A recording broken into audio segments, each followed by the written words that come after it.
As humans, we have such a limited perspective. User research just expands that so that our product is more applicable for a greater number of people. You have a significant bias or perspective where you're coming from one angle here and you're just assuming you know everything. And actually where the value lies is what you don't know. That's what you're missing. Stakeholders come to me saying, we actually don't need to do research on this because I've been in this space for a really long time and I kind of understand what we need moving forward. And I always just say, okay, what is the risk of making the decision with this information and how confident are you in making that risk? If the business is a for-profit business and the end game is we want to grow, then the designer has to contribute to that. I literally sat there saying, I need to quit because I don't understand what I'm missing. And it was business. Nikki Anderson is a leading expert in user research with over 11 years of experience. As the founder of the User Research Strategist, she helps organizations streamline their research processes to drive real impact. She has built successful research practices at companies of all sizes, from startups to industry giants like Zalando.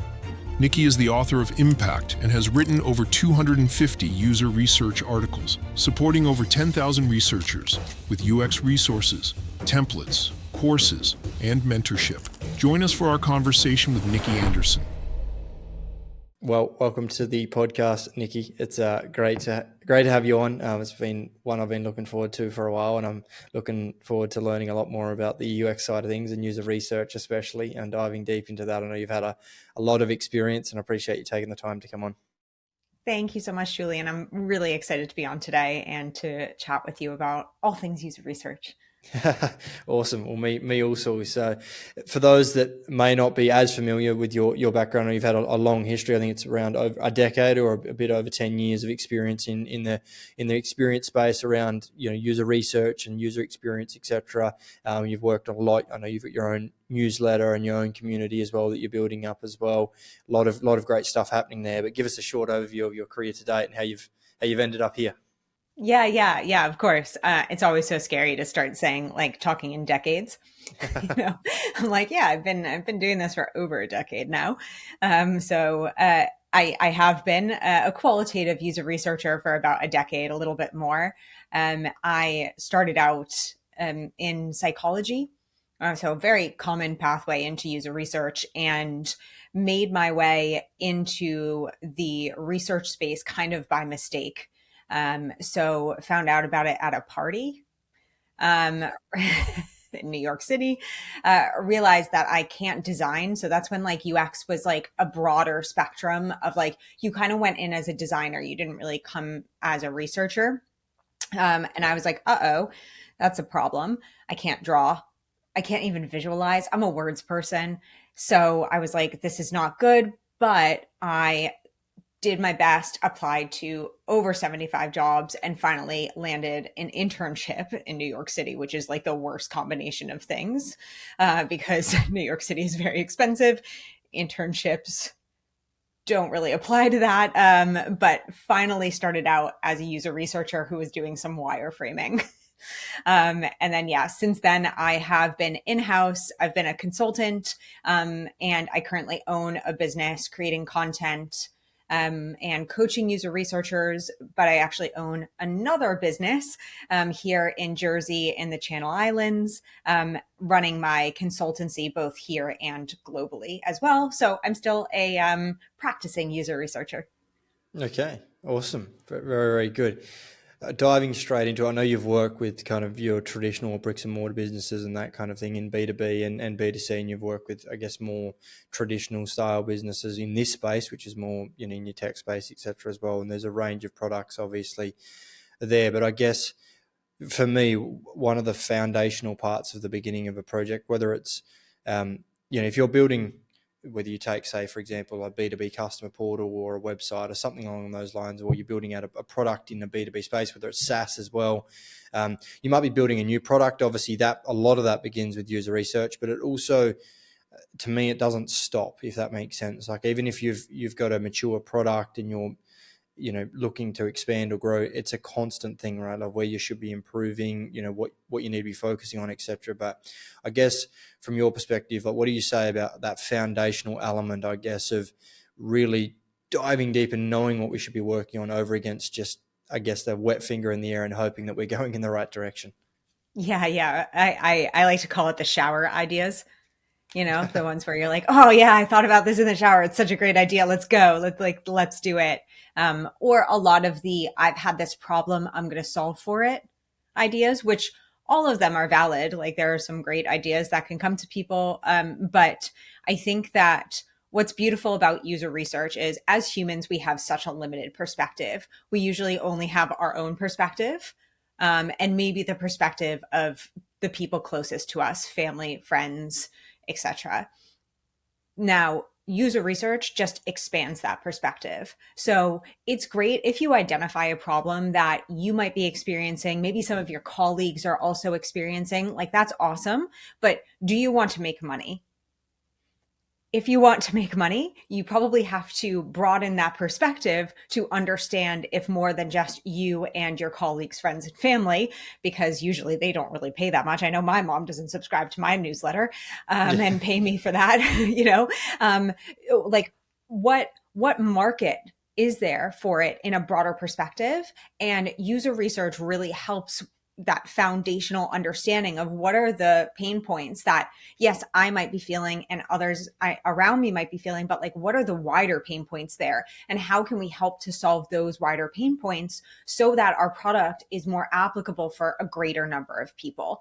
So if we just solve a very niche pain point for a few people, there are some products that do that very well, and that's great, but they're never going to probably be huge revenue driving products unless they expand those pain points and understand a wider variety of perspectives and people. So that's kind of how I think about the foundational research, is like really understanding that wider perspective and how many people can we impact in a positive way. Yeah, that's great. And I'd love to get your thoughts on, obviously we talk a lot about user research in UX, and there's, so we wouldn't say debate, I guess, but there's a lot of talk about customer research and then user research, and the crossovers there. I'm not going to put too many comments forward on that, but I guess I want to hear your perspective on that first, as to like, do you view user research as blending with customer research as like kind of a holistic thing where it's like, okay, user research could be about, I don't know, an appliance, for example, right? How you actually use appliance. It doesn't just apply to things like, on the tech side where it's more familiar, where you're building a SaaS product or something, where we're talking about user research. And then how do you see that, the differences between so-called customer research, or are they the same thing? What do you think? I think that we get stuck with buzzwords that all kind of mean the same thing. Like, this is what happens with industries as they kind of grow and evolve. Different people have different ways of defining kind of or saying the same thing, which is why I think we do tend to get a lot of confusion within new industries as things. I mean, like there are like 50 different ways to talk about AI right now because there's no standardization. There's also no standardization right now in user research. Same, I would also say there's a lot of terminology in product management that overlaps but is different, but we're kind of saying the same thing, but maybe it's this small little difference, right? So, which I think can be very, very confusing. So the way that I see, I kind of blend the two, customer research, user research. I guess the only differentiation there is like, if you're doing customer-based research, I would assume that you're talking only to your customers. Whereas I guess user research, you could assume that you are targeting a broader spectrum of people. So beyond your own customers. So looking at customers of competitors, looking at customers of different products, non-users of your product. That's the only way that I would really think about differentiating them. Because even when I've done research on like hardware, I still call it user research. I'm a huge fan of like trying to break down all of those different things that all mean the same thing, and understanding that we're all, as long as we're all speaking the same like message, getting that shared alignment on exactly what that means. So that's kind of how I tackle that usually. I'm like, what do you mean by customer research? Yeah, no, I agree. And to add to, I've been pushing kind of a saying or a mantra recently, like internally, just with how do we say more with less, right? And that kind of same idea, like how are we simplifying things? And sympathize with you and I agree with you. Like there's so many times there's these buzzwords, there's these things thrown around, and it can become quite confusing. Well, I know it comes very confusing for some people that aren't necessarily involved in a day-to-day basis.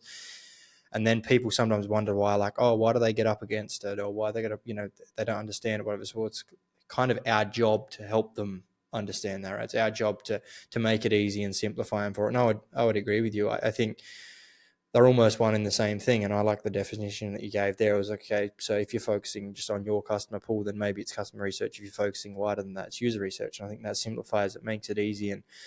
But at the end of the day, we're trying to focus on what's actually going to drive outcomes for the business. And all the work that we do is for-profit businesses. So again, this isn't necessarily exclusively like this, but the majority of things are for-profit businesses. At the end of the day, if we're in business to make a profit, then the idea is how is the work that we're doing driving that outcome? And I think you actually mentioned, if I remember correctly, on one of the things about from my research was you didn't like the idea of saying proving value, right? Up front, of saying, it kind of, you put you on the back foot from the start, and I can understand that perspective. But I guess I want to understand that a bit more from you, of saying, like, at the end of the day, though, from my perspective, we've still got to tie that to an outcome, and we do, I guess, without sounding cliche and saying the same thing, but prove that value, right, to those stakeholders. Yeah, I think it's hard, because I think what I have felt as a user researcher and seen a lot in the research space, and I would say more broadly in the UX space, is this feeling of, like, kind of what you said, we're always on, like, that back foot, right? We're always having to beg, to convince, to prove, to pick a synonym for any of those words. There's almost like this thought that there's not inherent value in what we do, right? So we're always trying to push that value and say, hey, I promise that there's value in this. Whereas, like, let's pick on devs. You take a dev, there's inherent value in coding, right? People are like, yeah, we need that. That makes sense. That is valuable. The fact that you are a front end dev, the fact that you're a back end dev, the fact that you're a full stack dev, those are all inherently valuable. We need coding. The end. It's very rare that doesn't happen. Now, I think that what I'm trying to say with this is there is an inherent value in talking to customers. And what I want researchers or people in this space to kind of think about is, you don't have to beg, convince, etc. You have to just think about how to deliver that value so that it becomes obvious. It's not obvious because devs make tangible things. We don't tend to make tangible things, but we are inherently valuable. So I think what I'm trying to do is, like, maybe move away from the, for lack of a better way to say it, weaker language of I'm trying to convince, beg, etc., and move towards, here is the value that I've brought. So maybe using more stronger language, more confident language, I would say, in that space. We still have to do it. We still have to showcase our value. We have to deliver the value, but devs have to deliver the value. So let's also deliver value. Yeah, I couldn't agree more. And I have probably oversimplification or an oversimplified view of it as well. But it is like, at the end of the day, if you're in a for-profit product, whether it's B2B, B2C, whatever it is, it doesn't matter. But you've got stakeholders that you're working with, and they have clear desired outcomes, right? And mostly where there's a lack of alignment is where the problems come in, which is, like, we don't truly understand where they want to get to. Because if we actually truly understand and can simplify, okay, this is as a stakeholder, and there may be various perspectives on that when you've got various stakeholders involved, that's fine. But as these different stakeholders, this is kind of your desired outcome, what we're going to get to. Even as a dev, right? It's like, what am I doing to contribute to that, to move us forward into essentially that North Star? What are we doing to move us in that direction? And with the research of, like, going, okay, what am I researching? How am I contributing to moving the needle, moving us forward in this direction? And obviously there's work and I agree with this. I think design's a bit like this. Like, you can't necessarily point to every minute or every hour and say, like, there's value in that. And if people are trying to do that, that's not the point. You're missing the point. The point of it is, like, the overall of where we're moving. Like, it's when you step further back, right, and say, okay, so we look at this kind of whole piece of work, not just like and we know like we're way further towards where we wanted to be, I guess, than we were before we started this. Absolutely. And I think that you make such a great point about, okay, what do our stakeholders need? If we actually know what they're trying to achieve, what they need help with, what they need answers to, what they need support on, then we can clearly, I mean, not always, because sometimes research can't answer certain questions, but a lot of the time what we can do is we can help support them in that decision making. And yes, that decision making eventually gets to the tangible developed product, right? So like we do definitely like aid in that whole process that's essentially de-risking or mitigating the risk of the end product being complete and utter crap. Yeah. No, definitely, and I couldn't agree more. And I think a key point for me, I think that as well that's overlooked is like, so we're obviously understanding the stakeholders and that kind of thing. We've talked about delivering value and explaining and simplifying things. So many people in our space, and it's not just like user research I'm talking about just in general. When we talk about devs, designers, researchers, whatever it is, let's just generalize it for a bit. But say so many people, consultants, solution architects, whatever it is, but in kind of working on the products that we work on, the kind of projects that we're working on in general, overcomplicate things, right? And I know I do it myself, right? And it's like, then you're sitting there with a stakeholder and they're like too scared to necessarily admit it, I guess, or, you know, and then I guess you've already lost that battle at that point. But on that, I wanted to get to another point with stakeholders on the flip side, where they come into projects like this and say, oh, we know what we need, right? You know, I know exactly, we know our customers, know the users, I know exactly what we need to do. Yeah, I've been in this game for 20 years and et cetera, you know how it goes, right? On and on. And it's like, I guess my response to that, and I want to learn from you on this, but my response is like, okay, what evidence have you got from that, apart from anecdotal, where you're saying, I just know in my gut that that's the case. And that it doesn't mean that there's no merit to that. It's not the point. It's not what I'm trying to say. It's more the fact that we have to put this together in a structured format and get other perspectives, because you have a significant bias or perspective where you're coming from one angle here and you're just assuming you know everything. And actually where the value lies is what you don't know.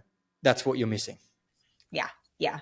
Yeah. I love that, because that does come up a lot, where a lot of people, a lot of stakeholders that I've talked to, kind of what you were saying, I've been in this for X amount of years. I understand the customers. I understand this. I understand that. I understand everything.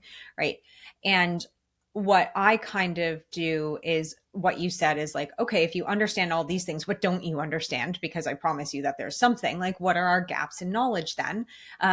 That's one way that I go about it. But another way that I like to think about it is I turn it back on them and I say, okay, how much risk is in this decision?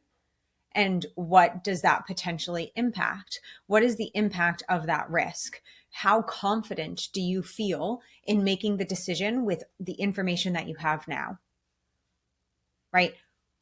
And if you make that decision with the information that you have now of, I know the user, which maybe that is the case. Like, we do have to give credit where credit is due, because I have had stakeholders come to me saying, you know, we actually don't need to do research on this, because like I've been in this space for a really long time and I kind of understand what we need moving forward. And I always just say, okay, what is the risk of making the decision with this information, and how confident are you in making that risk?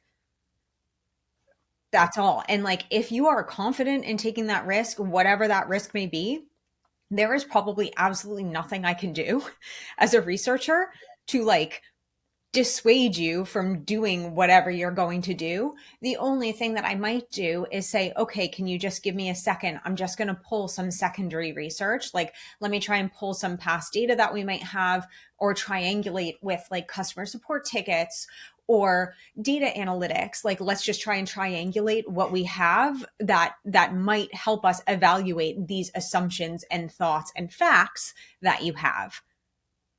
And if we see maybe some mismatch, then we should probably talk about it. So that's kind of how I like to go about it. And I think what you said is amazing, is like highlighting, okay, if you know this, what don't you know?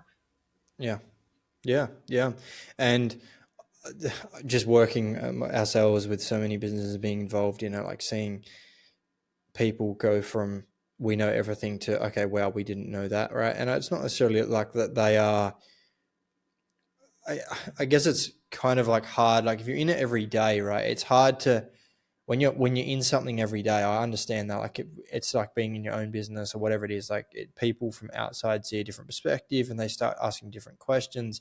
So I can get that. And it's not saying it's anything wrong with stakeholders. It's just like, it's more the point that you have to understand and accept that, you may not know everything, and that it's probably an idea to, to try and find out what you don't know, because that to me is really where the value lies, because essentially you can find out things that you may not have ever known. And I guess my other comment to it is, just from my experience as well with working with these kind of businesses and projects, is a lot of them think they know their customers and or users, right? A lot better than they actually do, right? They think that they, again, been in it for 10 years, 15 years, whatever it is, right? They're saying it's done this, done that, which is all true and it's all very valuable. But when you ask like how much they've actually sat down and done targeted strategic research with specific customers, it stops. I don't know what your experience is on that. Yeah, hugely. I think it's difficult because what we are asking of people is something that has become a bit of a burden and checkbox exercise of, yes, I know the customers. I just want to get my job done, because they have an entire separate job that they're trying to do, usually multiple jobs. And so when we come at it from a place of, you need to do this, that, or the other thing, it's almost like a dependency. You haven't done this, therefore you can't do this, right? So when we come at it from that way, what we end up doing is almost creating a situation in which people want to say, yeah, I've done it. Yeah, I know, because I need to get on with my goals, with my job, with my deadlines, with the pressure that I'm getting likely from all of these different people. So then when that's the case, like, it's the same thing for me. Like, if somebody comes, if I'm trying to do research and somebody comes along and is like, well, have you thought about all these different recruitment things? I'm like, oh, yeah. I have. I just need to send this out because I need to get it done. And recruitment is a terrible, terrible thing. And I need to get it over with. It's the same exact thing. So it's understanding, okay, how do we work this in with other stakeholders' workflows in which it isn't like a stopper or a blocker or a bottleneck or a burden? And that's like a really difficult thing to kind of balance. But like, how do we get them like excited about it rather than being like, this again? Yeah. No, I agree. And I guess on that front is, how do you, when you go into a project, with, let's just say, a B2B product, right, where we're looking at a B2B product, we're trying to, let's just set the scene. It's a new product. A business is developing a new product. They want to develop out something that's an offering to their existing client base, but it might be a new product. But they want to research, or they need to start with that discovery, that research, and really understand, what it is they're trying to solve. How would you approach that, and why would you make sure? Like, how would you, I guess, set out to do that and achieve as much as we can as quickly as we can, but realistically, and do, I guess, research that matters, is the way I would describe it. Yeah, I'm actually, so because I like grew up in startups and like pretty fast-paced environments that either didn't have tools, budget, or time for, like, it feels like anything, including paying me a salary as an intern, right? So essentially, like, because of that, I have been quite lean in my research, even when it comes to discovery. And that doesn't mean it's like not rigorous. It still has rigor, but I'm really thoughtful of timelines and constraints. And so the way that I like to start a project is by doing like desk research, because there's no blocker. I'm not recruiting people. I can do it on my own time. I can do it fairly quickly of like, okay, let me gather like some past research, some customer support tickets, or some like interview some account managers, interview sales, like do some internal research to pull out what we know, right? So what we actually know from past research. And then I will go in and say, this is what we know. Can you all add with my stakeholders what you also think you know, right? And we'll see if that lines up or that doesn't line up. And then what don't we know? What decisions are we trying to make to move forward where we are stuck? And what questions do you have? And then what I have them do is prioritize those questions. And usually it's like the questions that have like the biggest impact on the teams, the organization, revenue, or any of like the major pirate metrics, activation, acquisition, retention, revenue, referral, like all of those big metrics. And I like to phase out my discovery research quite a lot. So I will like say, okay, this is the biggest question that we have right now, or these are the 3 biggest questions. I'm going to do discovery research on like these 3 questions first, because they're the biggest priority and they all require the same sample. But these other questions require a different sample. So I'm going to put those a little bit for later. And so I try and do that so that it's like, okay, the major questions get answered. And then I will slot in discovery for like those secondary questions as well, so that we can like at least start getting questions answered to begin with, and then continue on doing research to get those other questions answered as people are doing work. So like what I try and do is avoid the, I'll see you all back here in 2 to 3 months. Yeah. And that's a challenge. Like it really is. And it is a challenge that sometimes you need that. And what I mean by that is you don't need to go the 3 months break without updates and stuff. But what I mean, sometimes you need like that time to really get that deep research in and do stuff. Not every time, but it's how do you deliver value quickly so you keep people engaged? I like that. It's like how do you keep that constant value delivery up where people know they're engaged, they're interested in I guess, in contributing to the progress of what you're working on, rather than it just being, it becoming a burden.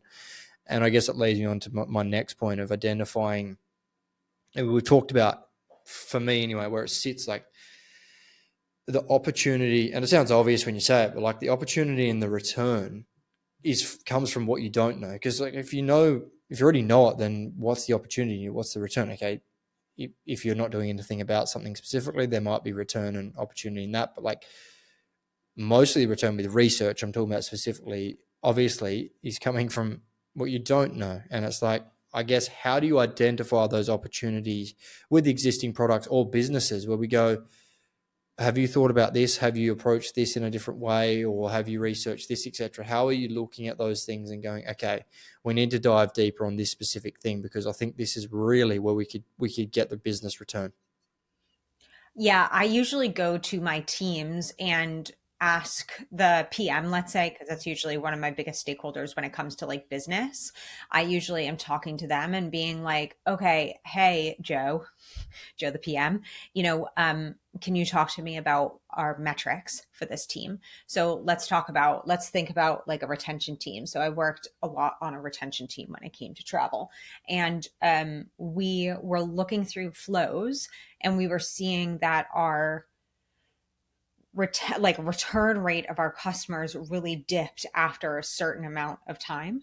Like we just like straight up could not retain customers, and like their return rate and their repeat purchase rate like was fine and then suddenly dropped. And I was like, wow, that's a really important metric for retention, right? Why don't we dive into understanding, okay, like after 3 months, people just seem to like leave us. Okay, why don't we target people who are at that 3-month mark or past that 3-month mark and understand why? So the way that I like to do it, if I'm really thinking about the business, is start with the business metrics, start with the problems that we're seeing in the actual data that we can't answer why it's happening without doing qualitative research. So that's also nice because then we are also starting to look at mixed methods, which is so much more effective, where we're starting with quantitative data and trying to understand it more. And as I said, pulling like maybe some other secondary data into that to triangulate it even more. And then saying, okay, this is happening. We don't know why. Let's let's understand why it is happening. And if we do, and we can fix it, that directly can impact the important metrics on the team.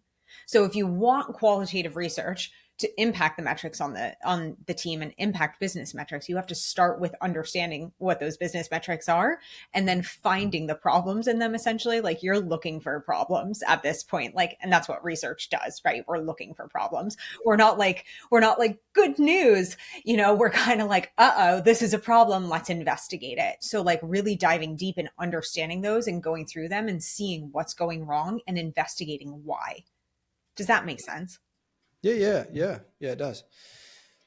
One thing, I think it's a bit related, but I guess it's just popped into my head now that I think is super important here is, and I talked about earlier about designers and devs, I think this applies to them as well, but researchers, whatever it is, whoever you are, whatever you're working on specifically, I think it's super important for everyone to understand the business and what we're actually trying to achieve. And I know it sounds obvious and it sounds cliche, but seriously, the amount of people that do not do it and don't have the even business principles and that kind of thing. Now, okay, there is different products and I understand all that. And yes, we can't tie everything back to a profit or a business. And there are things that are extremely difficult to track. I get all of that. But fundamentally, if you don't understand why you're here and what your role is and what you're trying to do to contribute to that, you always flounder and struggle to articulate even like what the value is you're bringing to this particular project, and just in a day-to-day work, like, okay, making sure that you're prioritizing things and also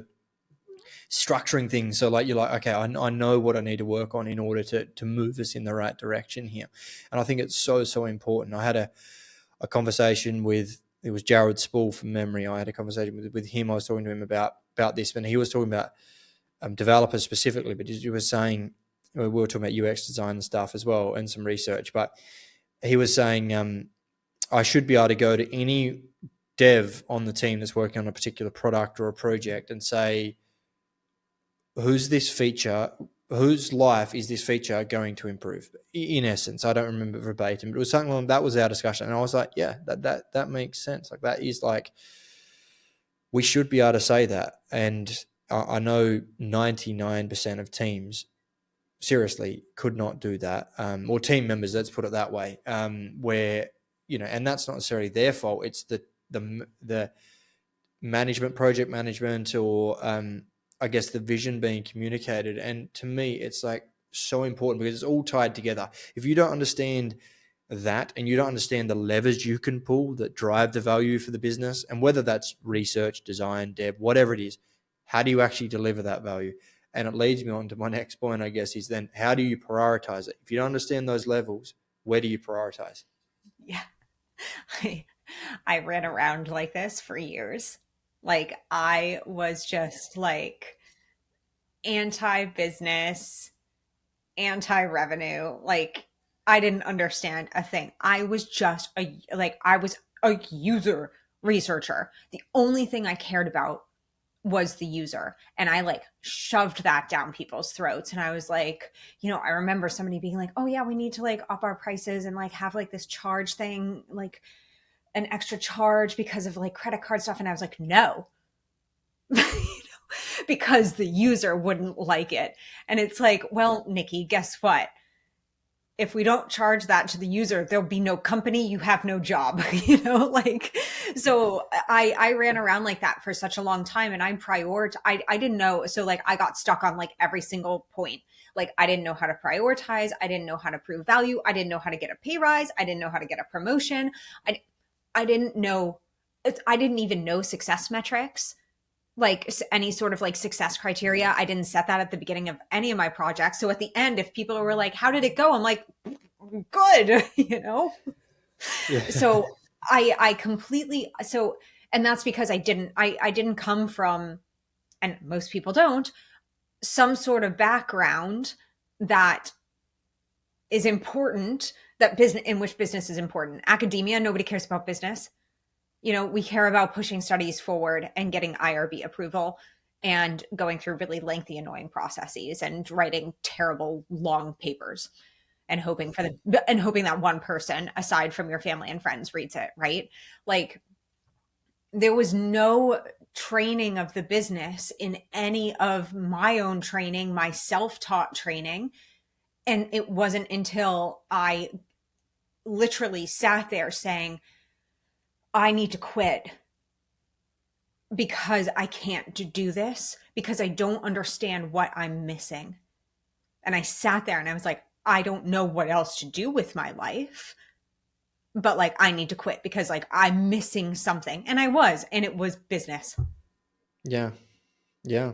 And I've had similar conversations with a lot of team members and just, or team members on our team, but also just people in general in the space and in the field. And it's just like, I do, and I agree with that. And I get the point of people saying, like, some people say, you know, you can't even talk to designers that say, you know, you shouldn't be connecting design to business outcomes and things like that. And I'm like, okay, that's fine, but then, so how are you delivering value to business?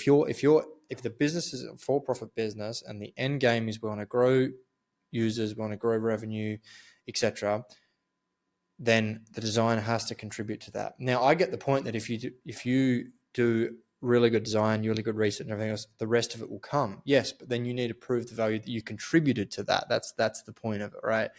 And it's so significant. I could talk about it all day. I guess I'm really strong about it, that if you're going to work on a successful product, no matter your position, and I know we're obviously doing a lot about research today, but it is super important that those things are focused on. I guess talking about that from a stakeholder perspective and going back again a little bit, I wanted to get your thoughts on this and love to learn from you on this around like maintaining momentum. We did touch off on it a little bit, but so many times, you know, you get into projects, everyone's like, yeah, like, let's do this. We want to do it. We're so pumped about it. We're ready to go kind of thing. You know, a week goes by, it's good, we're moving forward. And this is mostly in the discovery phase kind of thing. But like, how do you maintain that momentum? And especially when research is going on, because it can be hard, right? And I know what you said earlier, like, you've got to get things quick, right? You don't want to delay things, have these blockers, have these things that are, I guess, slowing down progress, causing people to lose interest. But how do you do that? How do you maintain that momentum, that enthusiasm, so we don't kick off with gusto and then, you know, it fizzles out? Yeah. So I'm a interesting person, I guess. Well, I shouldn't call myself an interesting person. That's like a pat on the back. I'm a bit weird. Like, so I used to be like, kind of to your point earlier, I used to overcomplicate things. I used to be more on like the serious side and kind of like, I don't know, a lot of it was like insecurity or like trying to like protect my role and what I do and have people take it so super seriously, like it's the most important thing since sliced bread, right? And the thing is like, that's very against my nature. I am a video gamer. I collect Pokemon cards to this day. Like, I read fiction, like it's breathing. I surf, I hike, like I'm out in nature. Like I love to just take a ball and throw it around. Like I'm like half dog, you know? And so like I really love to have fun. And I realized that in all the seriousness and trying to be so super strict, professional, rigorous, et cetera, like you can't share anything until the report's done, da da da da da. I was not only going against my own self, but I was not helping myself in any way. So I started being like, you know what, screw this. I'm going to have some fun. And I think that we all kind of need this right now. I'm not going to lie. The world is kind of a weird place. It's not super fun all the time, but let's like create some fun and like bring back some creativity and some fun into these spaces, because that's what it used to be. And it was so great. So like I play games with my stakeholders. So like I will update them like pretty constantly, even in discovery work. And I do that by like, I remember I had this like, guess what the user said, you know, kind of like thread in like Slack. I was like, oh, like we had like an interview on this, and this, like, can you all guess what the user said? You know, like guess what their biggest pain point, guess what their problem was, you know? And so I would do that. I also would say like, hey, like, guess what? Like, yeah, we're doing some discovery research, but I've realized that there's like this like problem that people keep running into. Can we look into that? Can we fix that? So there's something for people to do. right? I also share video clips of like very interesting things that people are saying. And I do have this thing where I have people promise me that they're not going to like go and run and do things because one user says something. So I have that on my team where I'm like, please do not change anything, especially during a usability test. Please do not go and like run and do something. Let's wait until it's done, but I want to update you. And as soon as I feel like there's enough people saying this, then we can start working on it. Because like, sample sizes are really important. Like I usually do generative research with at least 15 people per a segment. But I go more by theoretical saturation than anything else. So if I'm hearing the same thing, 7, 8 people in a row, I'm like, we can start to maybe like think about this and start to maybe solutionize on this. And like that means in the middle of a discovery session, I might be running an ideation workshop on one particular pain point that we are then like starting to think about, starting to solutionize a little bit and move from that abstract problem into more of a solution-based space. So like, or like usability, I do usability bingo. You know, like I do like clips of all the usability problems and make bingo boards and people fill them out and then somebody gets a prize. I do dashboards of like most valuable stakeholders, right? And it's like the stakeholders who sit in the most number of research sessions get a prize. You know, like I do all of that kind of stuff to try and make it fun, make it engaging, because like put yourself in your stakeholder's shoes. Again, you are asking them to do something, I wouldn't say outside of their job, but like in addition to their day-to-day job. So how do you make that fun? How do you incentivize them? Yeah.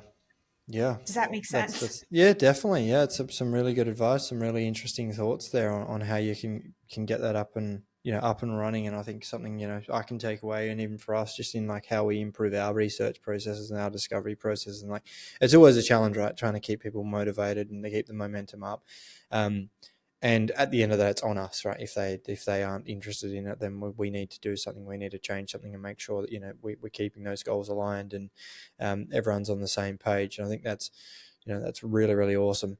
The final one wanted to get your thoughts on really was just like, what do you feel are the biggest mistakes? Right, you've had a lot of experience in this. That wouldn't even necessarily focus on stakeholders, but now more just in general around like even user researchers or, doing discovery, etc. But what do you feel are the biggest mistakes teams make, people make when they're working on these projects? Because I know just from our own experience that it's easy to I guess overlook the details and to miss, I guess, the fine opportunities is what I'd probably call them, or the little opportunities that they are the ones that, research further could lead you to some of the biggest gains. And I guess I'd love to understand your thoughts on what you feel the biggest mistakes are.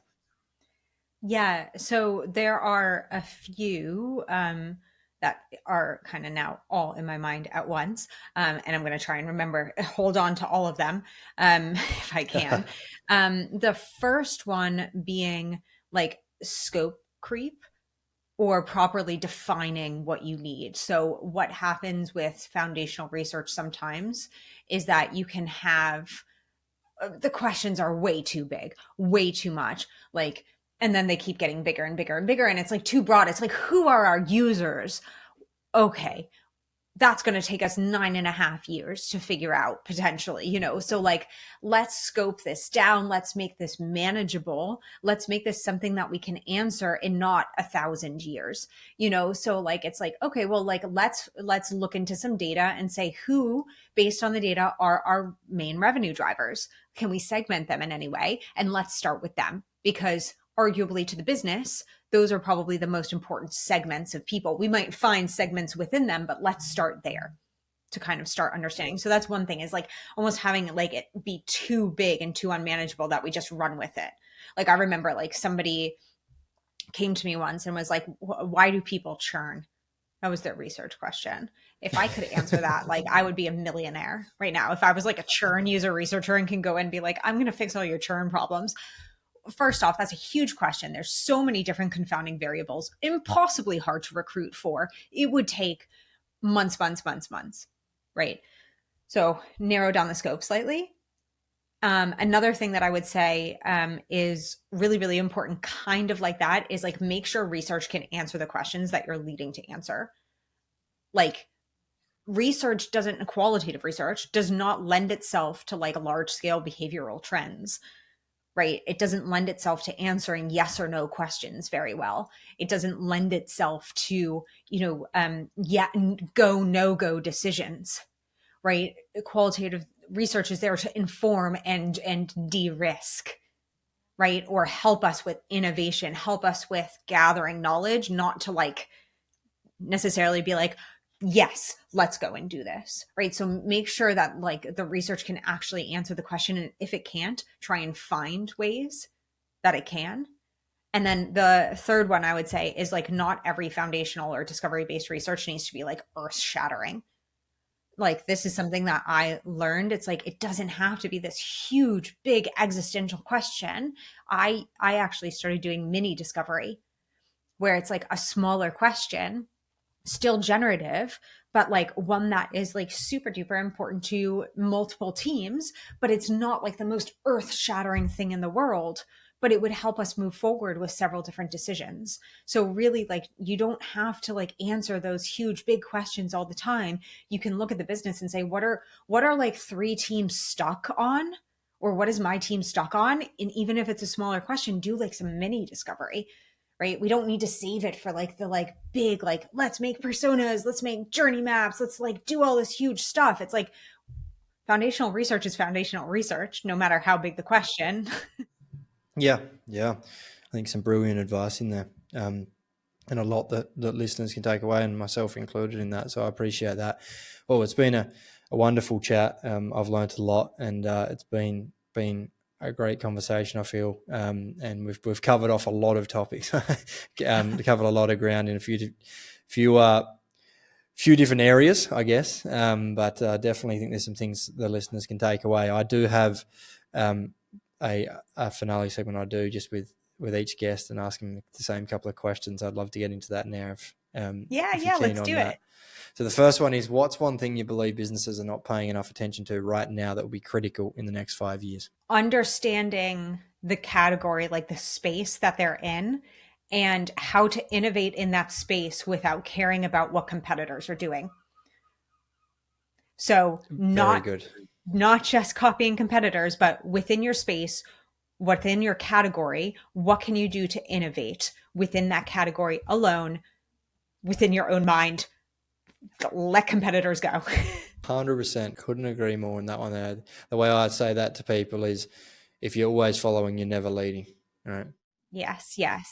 At the end of the day, if you're fine with that, then that's cool. But most people want to be an industry leader. So forge your own pathway. Don't copy your competitors. I think that's a very, very good. You can learn from them. That's fine. Just don't copy them. Yeah. And I would say is like a lot of times you're not even thinking about competitors in the right way. Like I remember working on a software and they were like, we don't have any competitors. I was like, you have pen and paper. That's your competitor. And you know what? It's winning. Yeah. Very interesting. The second one is, what legacy do you want to leave in your industry? Like, how do you hope your work will influence or shape the future? My big thing is confidence. So helping researchers or helping anybody in feeling more confident in their work and like truly knowing like that they are valuable, inherently valuable in what they do, and that they don't need to necessarily like be all of these different things and do all of these different things. Like they can bring value every single day in themselves, and having that confidence that their perspective is a great perspective. Awesome. Well, the final one is, if you could go back in time, what advice would you give to your younger self at the start of your career? Stop being a perfectionist. I think I'd say that to myself too. Yeah. I did a lot of like, I was very, very insecure. And so I did a lot of like, I'm going to hold on to this until it's perfect. Only then, of course, to find out that it wasn't aligned with what people actually needed, right? So like hours and hours and hours. I did this with like a persona, hours and hours of work, my first persona. And I was like, it's perfect now. And like I showed it to people and they were like, oh, but we were looking for like this, and this, and not really that. And I was like, So yeah, not being so scared to fail, or, I don't know, failing is good, but like not being so scared to like, show first drafts, get opinions, get thoughts, and iterate. Yeah, 100%. And you probably picked up on it already, but I've a lot of little sayings that I do, and I fail fast, but learn faster, literally. It's so true. Like, and the reason I got to repeat that to myself a lot, because yeah, it's like, it's not everything has to be perfect. And another one I get told is progress is better than perfection. But at the same time, there is like an element to that where it's like, that's not an excuse for sloppy work. That's not an excuse for but at the end of the day, you'll never have something perfect. And another interesting thing, I think it was Martin Dahlman told me this. I don't know if you're familiar with his work, and he does stuff on sprints, etc. I spoke with him, but he was like, in a bit of an unrelated thing, but it's kind of like, he's like, at the start of a project, and this could apply to a task, but you know the least at that point in time, yet you're expected to know the most. And it's an interesting concept to say, well, yeah, like, okay, you've got to look at it that way in yourself, to say, well, hey, I know the least about this right now. So the more I try and fail, then I'll learn quickly and I can refine it and go from there. Well, I really appreciate the chat. It's been brilliant. I've learned a lot, and it's been really fun. So I appreciate your time, Nikki. And if anyone listening, if you enjoyed today's discussion, there's a lot of other content on our YouTube channel on Pulse by Intuji. You can like and subscribe there, and a lot of good content, including this episode, as well as check out Spotify, anywhere else you find your podcast, as well as our learning center, Intuji.com. And we'd love to hear from you if you've got any suggestions on how we can make this better, and any other guests, etc. But thanks once again, Nikki. I really appreciate your time, and I appreciate you coming on. Thank you so much, Julian. Really appreciate it. Thank you.